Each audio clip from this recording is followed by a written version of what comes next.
Hey everyone, getting over to it with a new video. In this one, I'm going to be ranking every single Bloodborne boss from worst to best in my own opinion.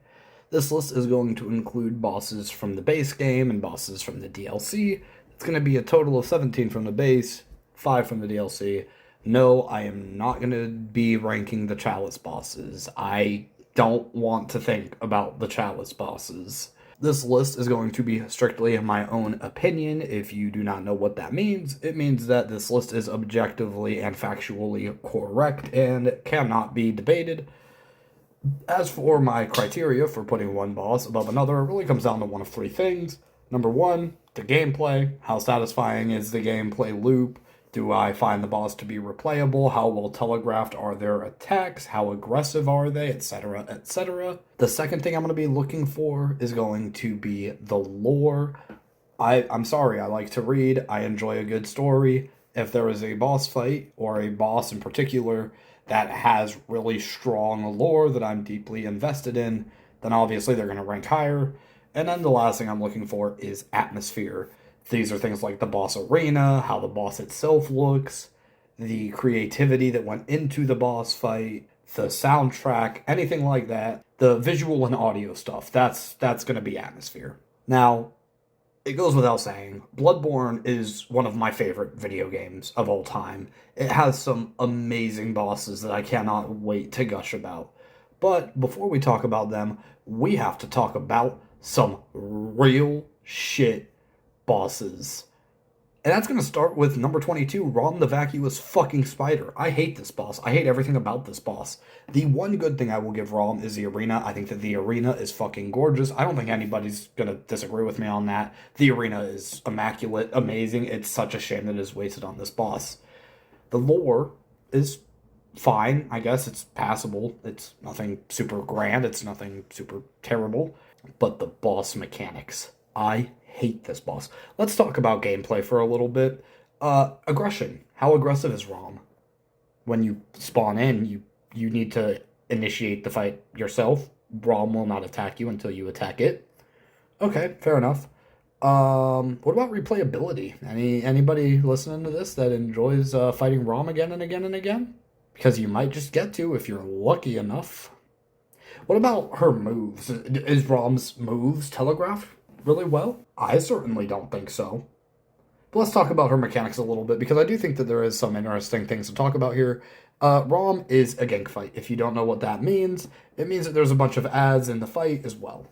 Gank fights are not something that I personally prefer, but I do think that they can be done well. We'll talk about a pretty notable one later on the list, but it is not done well here. So essentially, Rom is going to spawn this army of spiders around her, these little itty bitty spiders that are going to just kind of hit at you or dive bomb you, which can be a problem we're going to get into now. So when you're fighting Rom, there's really two ways to fight Rom. Number one, you take care of all the little itty bitty spiders, and mind you, they're not going to just let you do this, obviously, so there's going to be other ones that are going to be dive bombing you while you're trying to kill the other spiders, and obviously Rom herself. And while you go through this process, you eventually kill all 10 spiders that are around her. Cool, now you can go fight Rom. You fight Rom, you do enough damage, and now, oh no, she teleported. I wonder what she's going to do. I hope it's something interesting. No, it's not. She's going to spawn more spiders. And now she has ranged attacks. Isn't this fun? So now, assuming you're just going on the same path, you're going to kill all those spiders again. Now you got to kill Rom again. Until, uh-oh, she teleports. I wonder what she'll do this time. That's right, she's spawning more spiders. You having fun yet? Now you can kill all these spiders and attempt to kill Rom, but if you die to Rom, I want you to know that you just spent all that time killing all those spiders. And now you get to fight Rom again.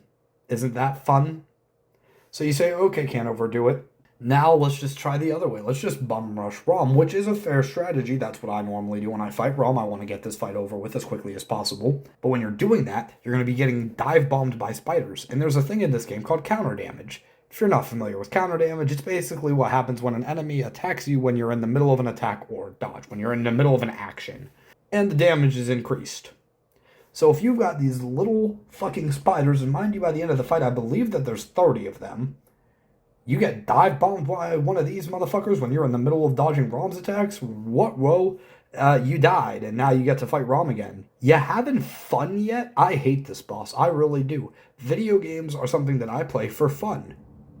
This is not fun. Rom actively makes me not want to replay Bloodborne for the simple fact that if I replay Bloodborne, I have to fight Rom again.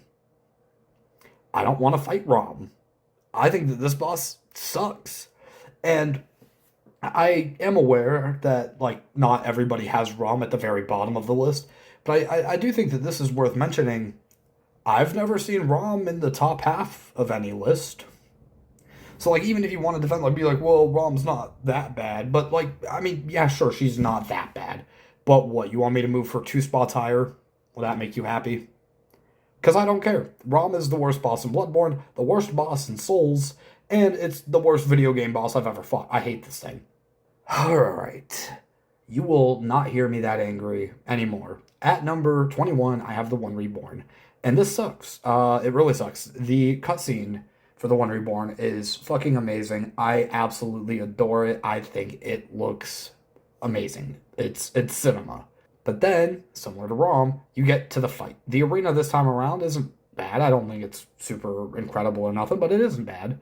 The lore surrounding the One Reborn is, again, similar to Rom. Fine. I don't mind it. But the problem is the fight. I'll be honest with you, the first time I fought this thing, I could not tell you what its moves were. I went into it, and I just started beating it up. And eventually I won. Like, the run back kind of sucks. Like, I didn't know what he was doing. I didn't know what attacks were happening. And even now, having played the game probably at least 10 times now, I still couldn't tell you what his moveset is. He just kind of flails around a lot, and sometimes he'll throw up or drop bodies on you. Oh, and you also have, like, the witches at the top that are throwing shit at you, too. I don't personally mind them too much. I mean, it's not that hard to just run up and go kill them real quick and then run back down. I don't think it's that much of a hassle, but it's still not something that I personally prefer. The One Reborn is not a very good boss for me.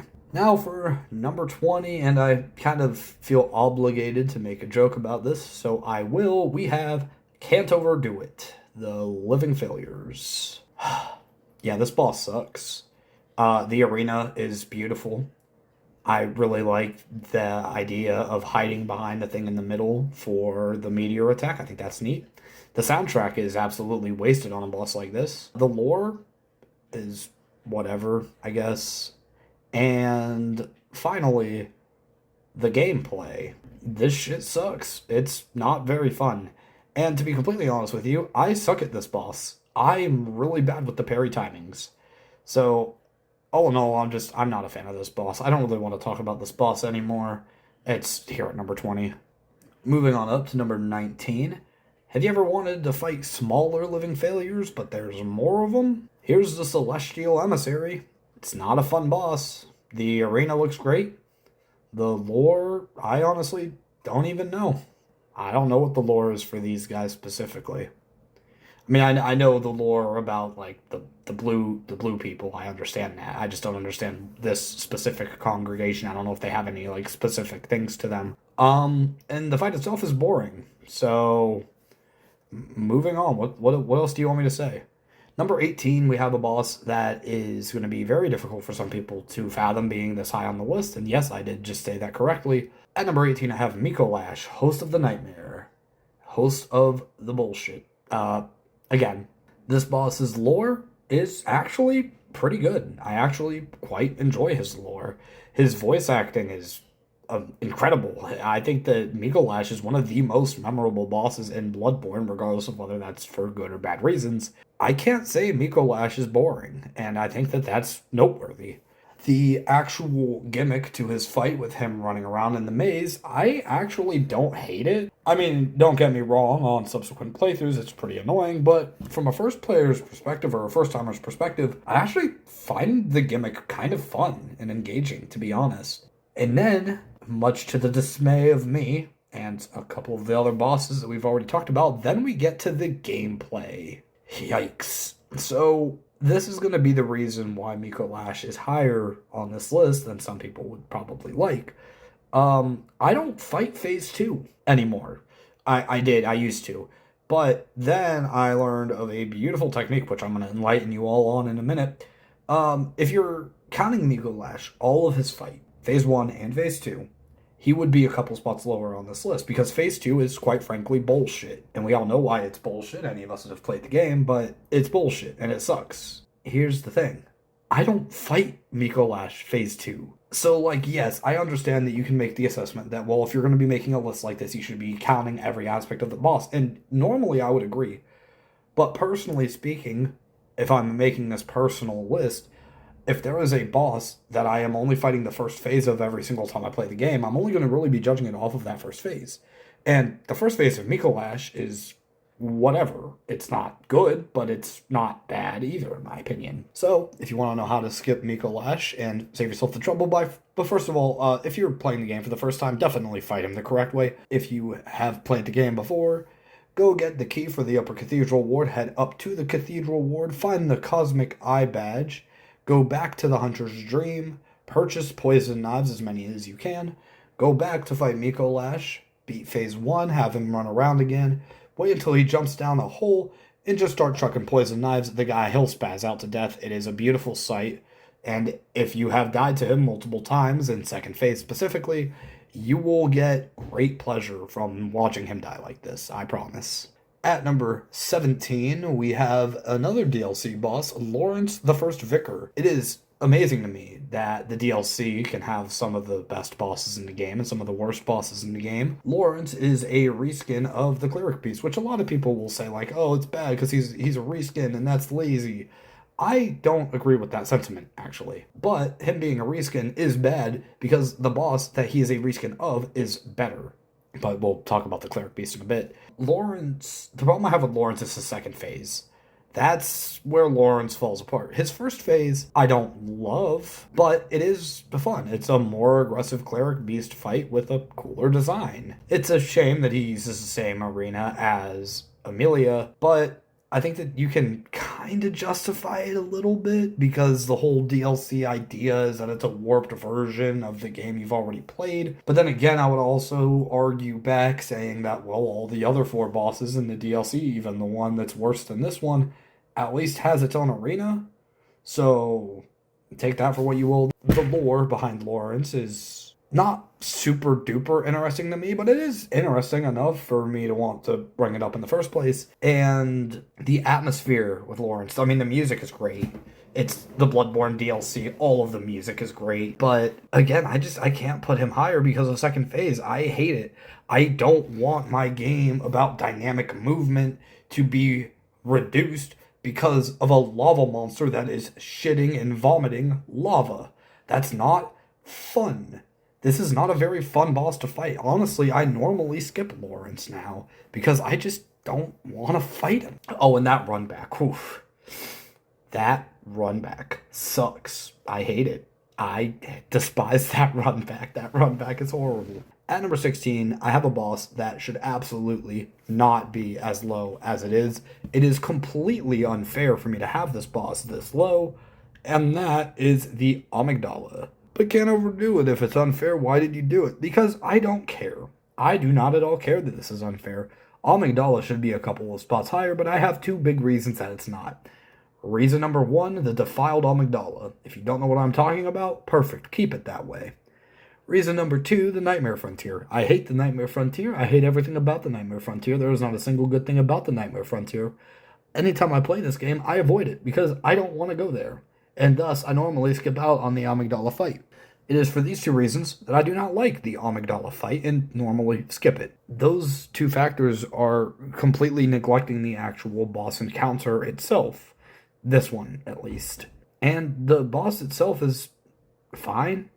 I mean, I do really enjoy the concept that when you're building insight throughout the game and you start seeing these creatures all around, you finally get to fight one. That is cool. I like that. What I like less is waiting for it to drop its fucking head. I am impatient. This is a game about aggression. So when I'm fighting this thing, normally I just whack at its legs until it dies, and eventually it does. It takes a while, but it eventually happens.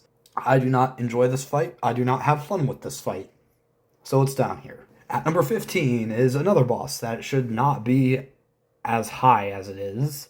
This is a boss that people will disagree with and ask why in the fuck balls is this higher than the rest of it.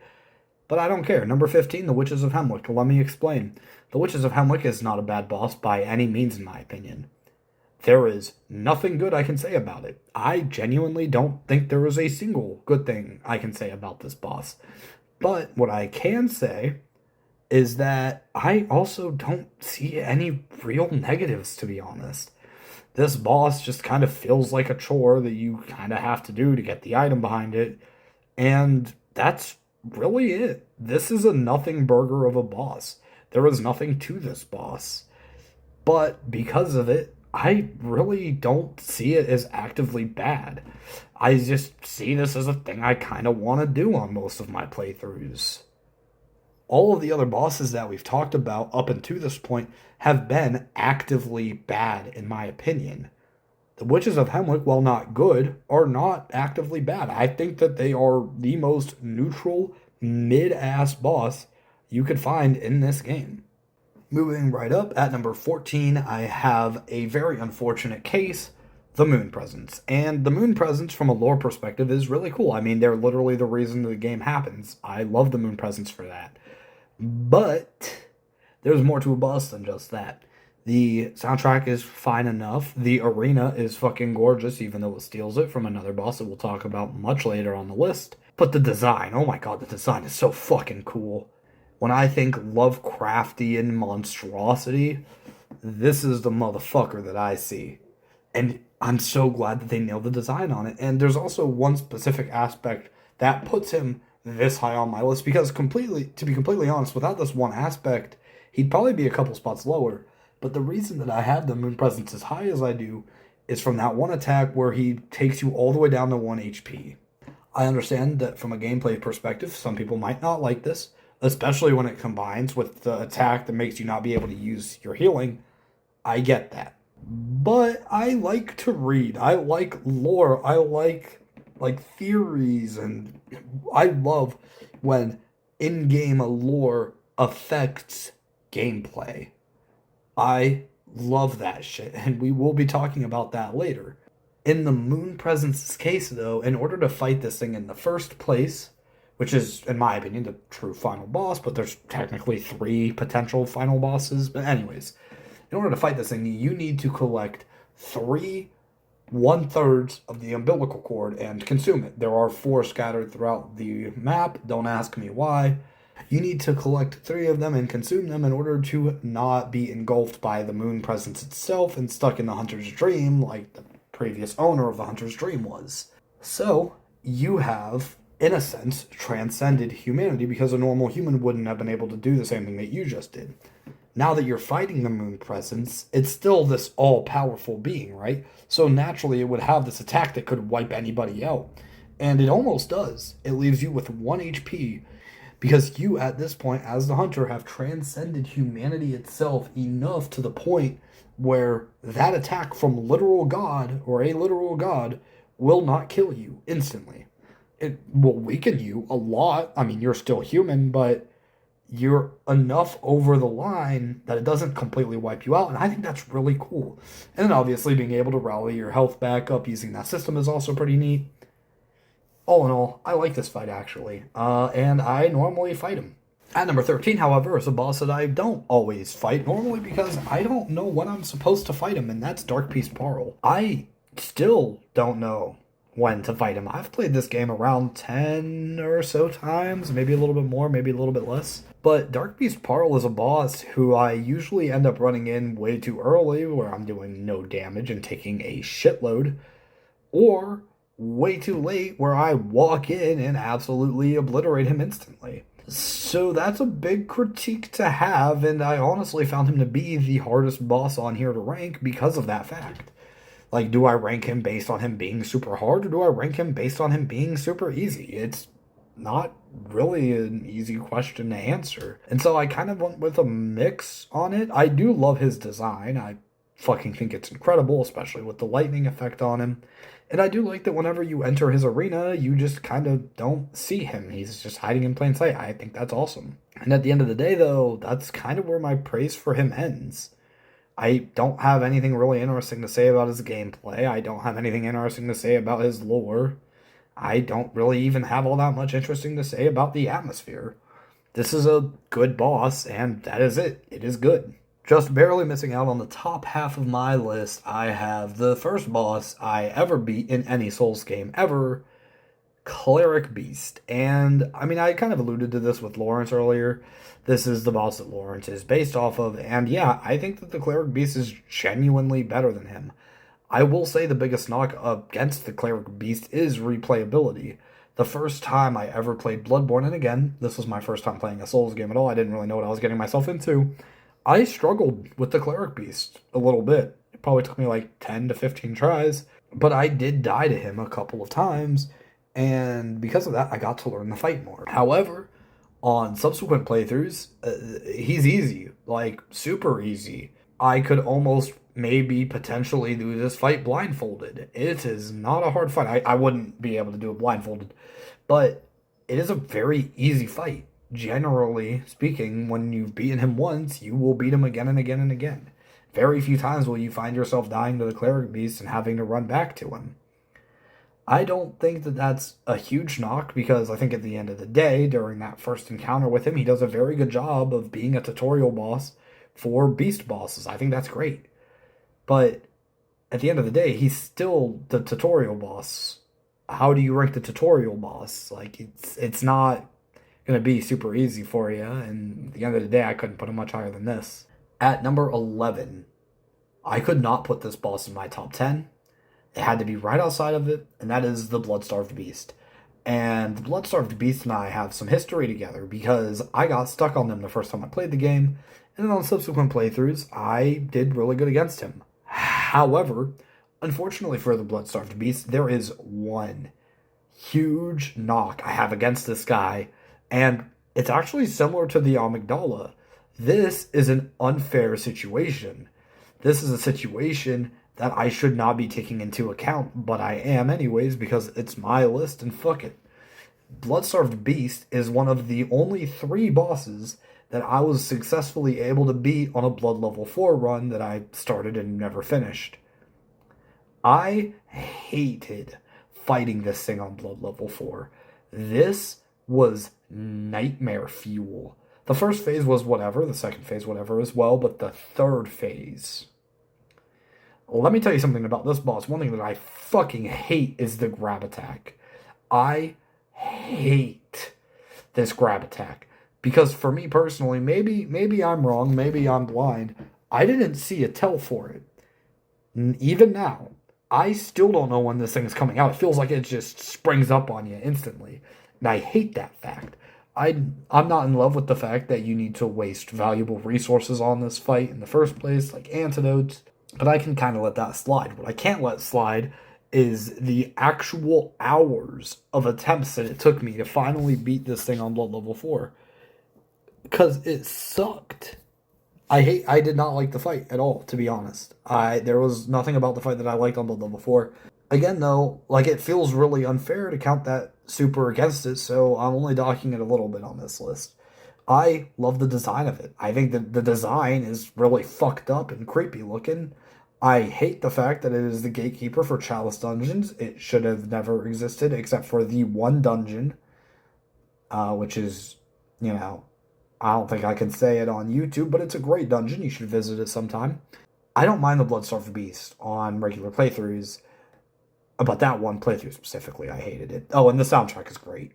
Moving on to number 10, I have a boss that I really didn't know what to do with, and that is Murgo's Wet Nurse. Okay, let me get this out of the way. I fucking love the design. This is one of my favorite Bloodborne designs. I mean, just look at the thing. It looks fucking cool. Don't even try to tell me it doesn't. But it kind of feels underwhelming for what can potentially be your final boss of the game. I don't mind fighting Murgo's Wet Nurse.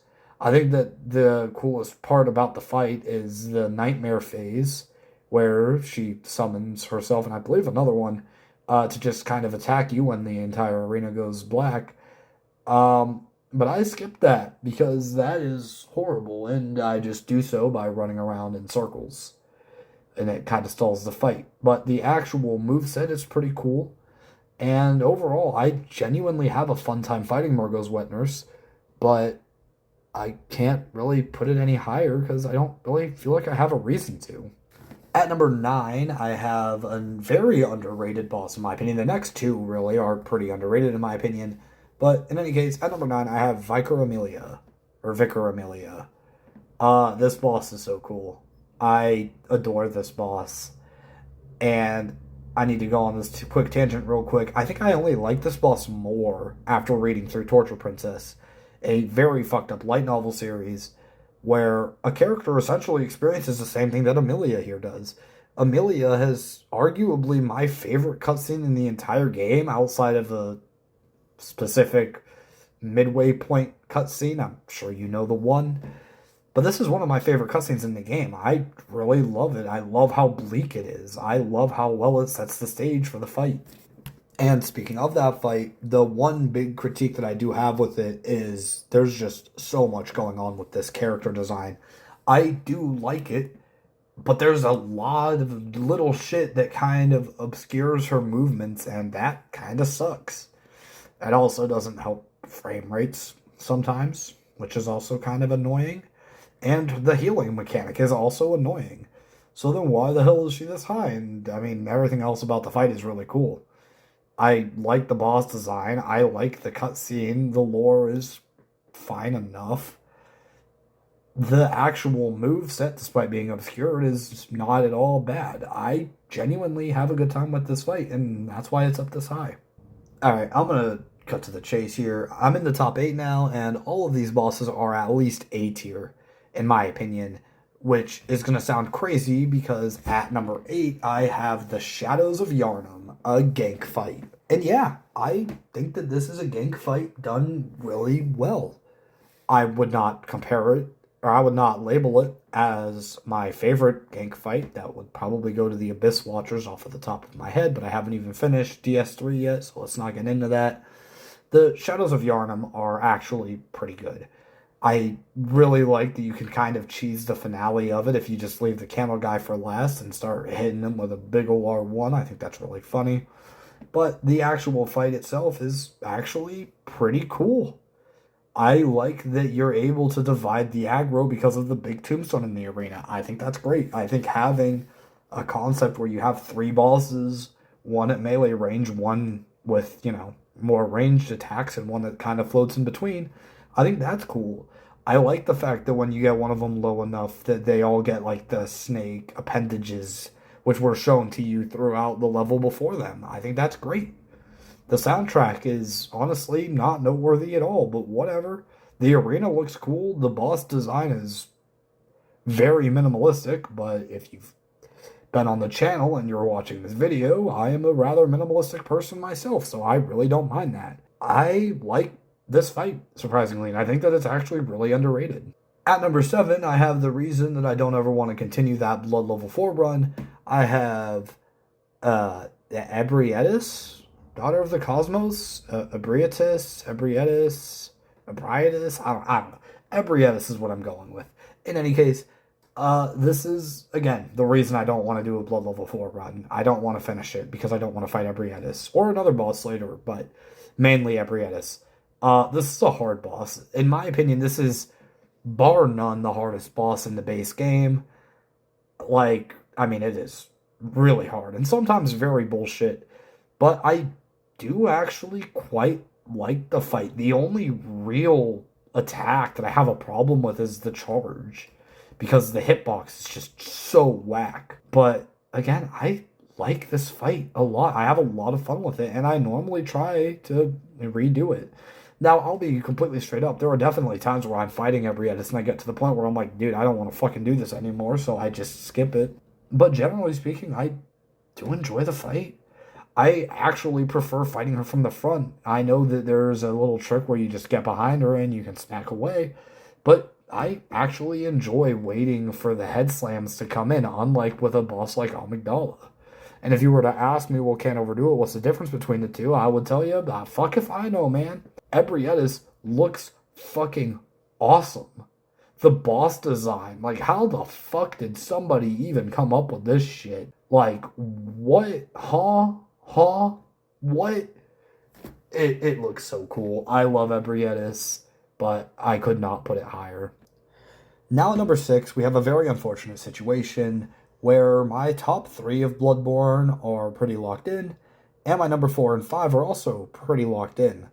So unfortunately, not being picked is Martyr Ligarius at number 6. Let me just start by saying that Castle Canehurst is my second favorite area in the entire game. I'm not a fan of the enemies, but it looks so fucking gorgeous, man. And the arena that you fight Martyr Ligarius on the rooftop, so fucking cool. So fucking cool, man. But anyways, let me just talk about the good first, and then we'll talk about the bad. The design of Martyr Ligarius is perfectly fine. It's serviceable. I don't think it does anything wrong. The fight itself is actually really fun. It's really tense. It's very engaging. He's a very aggressive boss, and I like that. However, I have 2 problems with Ligarius. The first being the part where he puts the sword down, and then you have to hit the sword in order to stop the flying sword from attacking you. The only thing I don't like about this is that I don't think that it's very well portrayed to the player that this is something that you should be doing. I don't personally have a problem with it. You can just shoot the thing with 1 bullet and it's done. But yeah, I don't think that it's very well shown to the player that this is what you're supposed to do, and I do dock him from that. And the other one, which is a lot more notable, is maybe this is a me problem. My gun sucks in this fight. Like, it isn't a thing of like, oh, I'm missing parries, which, I mean, sometimes I do. I think that the parry windows are actually super tight on this boss. But no, I'm saying that my bullet misses. And I hate that. Especially if we're fighting on a slanted part of the roof, it feels like my bullet has literally anywhere else to be. Like, dude, at least hit him, let me get that fucking 3 damage. But no. Nope, not even that. I do enjoy the fight, though. I do want to make it very clear. I do really enjoy this fight, but I could not put it top 5. Now for the top 5. And like I said, the top 3 on this list were pretty definitive for me. And number 4 and 5 were also pretty definitive. The question for both cases is, what is the order? And I think people will disagree with me on this, but fuck it. At number 5, I have Gehrman, the first hunter. This is a really climactic fight. The lore for Gehrman is fucking incredible. I love the lore. The atmosphere, the arena, the music is so fucking good. The fight itself is super replayable. I think that all of his moves are very well telegraphed. The parry windows are short but fair. This is a gentleman's duel, and I love that for that. So why is it number 5? The answer is simple. I have more of a connection to the other bosses. Obviously, the top 3, but even number 4 is a boss who I have a more personal story with. I have more investment in that boss. And whilst I don't think that the boss in question has lore that is better than Gehrman's, I do enjoy that fight more often. So, even though it sucks to put him here, I feel like it's necessary. I like Gehrman's fight, but I never felt as much of a connection with that fight as I have with the others. And at number 4, we have my trauma. I'm going to come out and say it. Number 4 is Father Gascoigne. And Father Gascoigne and I, we go way back. Let me take you guys way back to a couple of years ago where I found out about the Souls series and decided, hey, I can probably do that. Let's try that. So I asked my brother, hey, I want to do that. Let's do that. And he's like, sure, that sounds like a grand idea. Let's do it. So I go in, never playing a Souls game before, beat the Cleric Beast after a little bit of struggling. And he's like, all right, let's go fight Gascoigne. I lost. Like a lot. I sucked at this fight. I dropped the game. I genuinely could not get past this guy, so I dropped it. Fast forward another couple years, and wouldn't you know it, a Bloodborne video popped up in my feed, so I watched it, thought it was amazing. I was like, oh, I can try it again. And you know what? I got stuck on Gascoigne again, but this time I beat him. And the feeling that I had the first time I beat Gascoigne can really only be rivaled by the first time I beat Melania in Elden Ring. There is this euphoric nature in these games of having this seemingly unstoppable challenge in front of you only to finally best it. And that's exactly what Gascoigne was to me. I am proof of this concept now, but I genuinely believe that if you are able to best Gascoigne, you can beat Bloodborne. And I'm talking about both the base game and the Old Hunters DLC. I genuinely believe that if you are able to stick it out and beat this boss, you can beat the rest of the lineup. I think that Gascoigne is the perfect tutorial boss for this game. If you try to play this fight passively, you will lose. Stay on the aggressive, look for the openings, look for the parry timings. And above all else, Gascoigne has some fucking great lore too. It's not as narratively significant as somebody like Gehrman's, but the story of him and his kid and his wife is fucking tragic as shit, man. And then him becoming all fucking Teen Wolf up on your ass at the end is really cool. And whilst I don't love the part of the fight, I do find it to be significantly easier than the rest of him. I do have one problem with Gascoigne and one negative, and that is, oh my god, this motherfucker can spam that gun sometimes. But to be honest, that's a pretty fucking good flaw to have. And Gascoigne is a boss who I just personally have a lot of connection with. Is that connection still as deep as it once was? No, I've beaten the man a lot now. I beat him on Blood Level 4. But I still enjoy the fight every time I go back. And he's here at number 4. I have no idea how much I did not want this to be the top 3. But it had to be done. I could not avoid the public crowd here because they are right.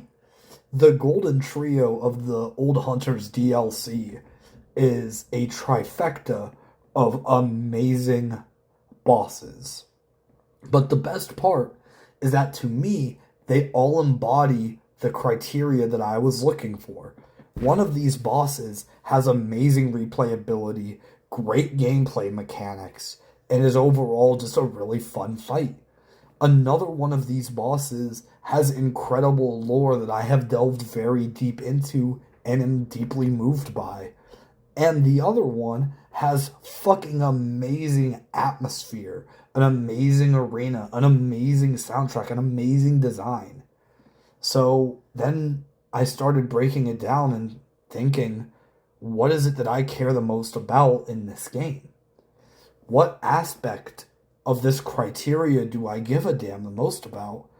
And to the very unfortunate group among you that are watching this video that care the most about gameplay, at number 3, I have the most mechanically interesting boss of the bunch. The Orphan of Kos is my number 3 Bloodborne boss. And let me just say this straight up. If I was being completely objective, if I was removing myself from the equation, he would still be number 3. No, I'm kidding. Orphan of Kos would be number 1. I think genuinely, if you ask me objectively what is the best boss, I would probably tell you the Orphan of Kos. I think that the Orphan of Kos is the most replayable boss in all of Bloodborne, mainly because of how absolutely batshit insane his fight is. I love that you get this reprieve at the very beginning of the fight, only to be immediately bombarded with attack after attack after attack, and it is completely unrelenting. This motherfucker does not stop attacking you. You need to fight this guy aggressively. If you fight this passively, you will lose. And if you recall me saying that, congratulations, that's why Gascoigne is such a goddamn great tutorial boss, because the lessons he teaches you are relevant now at the very end of the DLC. The Orphan of Kos demands aggression. He demands that you keep up with his pace. He is such a bombastic fight that you need to do so, otherwise you will lose over and over and over again. I mentioned earlier that Gascoigne, or beating Gascoigne for the first time, was only really met by beating Melania for the first time. Orphan of Kos is not far from there. This is a challenging boss, especially in second phase. You will die to the Orphan of Kos. If you do not ever die to the Orphan of Kos, congratulations, go play the fucking lottery, man. This is a hard boss, but he is fair, which is insane. But he is. He is a genuinely fair boss if you play aggressively. Look for any small parry windows that you can. Wait for him to jump and then run underneath him so that you can get a good backstab in. Orphan of Kos is such a mechanically masterful boss. And no, don't bring up the infinite backstab thing. I'm not talking about that. He's a great boss and one of the best that I have ever fought in any video game ever. It's just a goddamn shame that I'm such a fucking nerd and care a lot about stuff other than the game mechanics.